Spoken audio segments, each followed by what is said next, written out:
partez parce que le front avance, mais vous allez revenir. Alors nous, on est partis. Et alors après, on a été vers Puigcerdà. Et comme les autres, ils avançaient petit à petit. Alors après, vous êtes arrivé en France. Après, on a dit on passe la frontière et on va en France. Et toujours on reviendra, mais on n'est jamais revenu.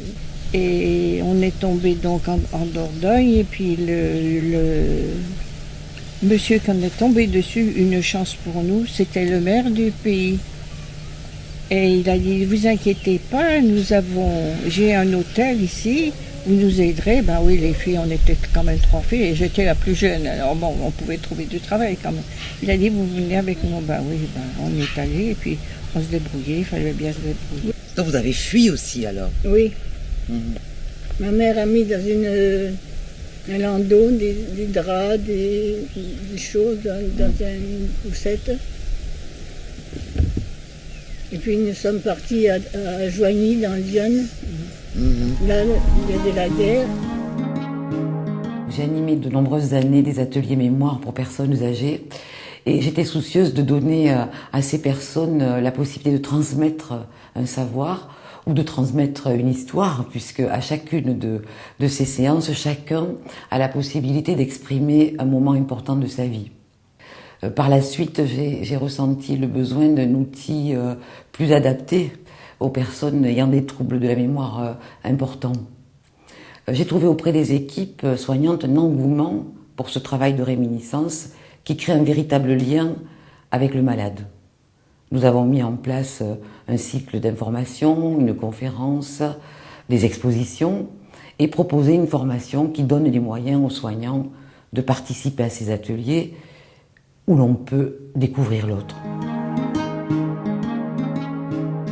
Je travaille à la résidence Jarossin depuis une dizaine d'années. Ces dernières années, on m'a permis de travailler aux ateliers sur la réminiscence, notamment aux boîtes souvenirs.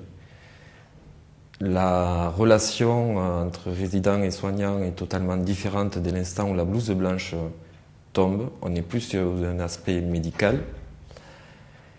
Et c'est une expérience très enrichissante pour nous, soignants, qui nous permet de mieux connaître le patient.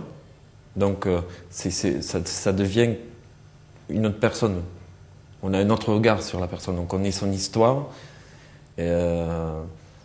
Elle n'est plus un patient avec un dossier. Ça l'humanise un peu plus. J'ai appris à mieux les écouter quand ils me racontent leurs rêves et à mieux les comprendre. J'ai acquis une patience et une sérénité que je ne connaissais pas. Cela apaise le résident. J'ai même réussi à me dévoiler personnellement parce que la communication est plus facile entre eux et moi. La réminiscence, elle est issue de souvenirs familiaux et elle nous rappelle la fragilité de la mémoire. On invite les familles à plonger dans un monde de souvenirs où le passé est à l'honneur. Le travail de recueil effectué auprès des familles nous permet d'agir auprès du résident et d'intervenir de manière un peu plus appropriée à leur passé de vie. Et on arrive à mieux comprendre, à mieux gérer certaines situations. Je me rappelle notamment d'une résidente qui donc avait fait sa boîte souvenir, au travers de laquelle il nous est remonté le fait qu'elle travaillait comme vendeuse dans une parfumerie. Cette dame était très gênée au départ et finalement, au travers d'une discussion que l'on partageait, qui faisait donc rappel à ses souvenirs, il était plus facile de communiquer, il était moins gênant pour elle de se laisser faire, on va dire, de se découvrir, parce que là, il y a aussi la nudité face aux soignants. Et c'était plus mettre son âme à nu ici que son corps. Et donc, ça devenait moins gênant. Et c'était bien plus facile pour le soignant. Et également pour cette dame. Ce type d'intervention dépasse largement le travail technique sur la mémoire.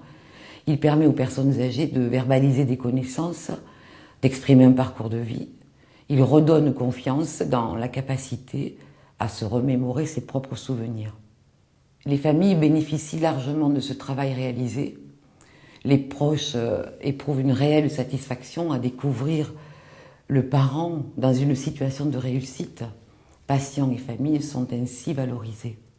Le regard sur la personne âgée change, il y a des rires, des émotions et les liens se resserrent. Et les champignons. Pourquoi les champignons, hein? Et les truites. Hein. Et les truites. Et les truites. Hein. C'est un pêcheur. Oui, on a mangé des truites. Hein. Eh oui. Ça, c'est vrai que on en a fait beaucoup de choses. Hein. Ah oui. Allez. Bisounes. Le fait qu'on les connaît mieux, on les comprend mieux et on peut mieux les soigner.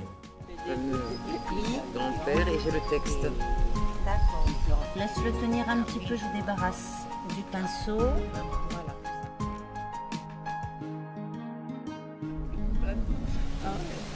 Voilà. On en a vu de toutes les couleurs. Oui, c'est vrai.